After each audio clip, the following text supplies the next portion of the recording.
Marcus Tullius Cicero, one of Rome's greatest orators and philosophers, viewed rhetoric as the cornerstone of political power and social influence. For Cicero, rhetoric was not merely about style or eloquence, but about the ethical use of language to persuade and lead. His principles of rhetoric, rooted in logic, emotional appeal, and credibility, offer enduring insights into modern political communication, social media, and journalism, where the art of persuasion is more relevant than ever.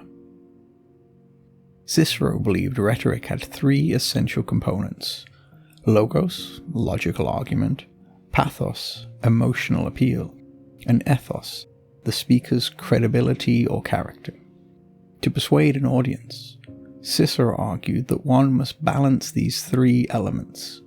A sound argument should be presented with passion, and the speaker should establish trust.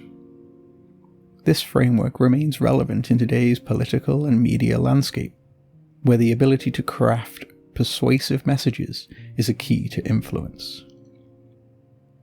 In modern political communication, Cicero's balance of these three is evident in the strategies employed by politicians and their media teams. For example, political speeches often mix facts and statistics with emotionally charged stories or imagery to connect with voters. The character and credibility of the politician are also emphasized, often through personal anecdotes to foster trust and relatability.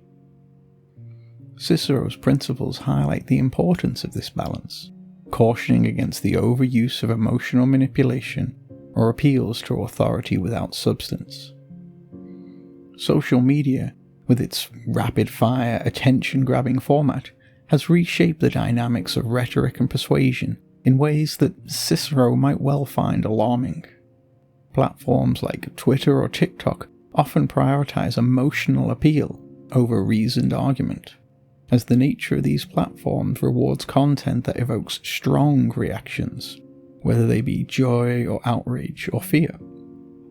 Cicero emphasized that true rhetoric should serve the common good, but in the fragmented, often hyperbolic environment of social media, appeals to emotion can be exploited for clicks and shares, rather than thoughtful discourse. The challenge in applying Cicero's rhetoric to social media is finding ways to foster deeper engagement and ethical persuasion within a medium designed for brevity and virality. In journalism, Cicero's principles of rhetoric still hold significant sway, particularly the importance of ethos. The trust in the credibility of journalists and news organizations is crucial for maintaining public confidence in the media. Cicero believed that rhetoric, when used ethically, was a force for good, an idea that aligns with the journalistic commitment to truth and integrity. However, the rise of infotainment and sensationalism in some corners of the media complicates this role. In a landscape where attention often trumps accuracy, Cicero's insistence on ethical use of rhetoric reminds us that persuasion should be grounded in truth, not distortion. Ultimately, Cicero's views on rhetoric emphasize the power of language to shape society, whether through political discourse, media, or social platforms. His framework for persuasion offers timeless lessons on the need for a balanced approach to rhetoric, one that values reason, engages emotions responsibly, and builds trust through integrity. In today's media-saturated world, where the battle for attention often favors sensationalism over substance, Cicero's principles remind us that true persuasion should enlighten and elevate, rather than merely manipulate. Thank you for listening.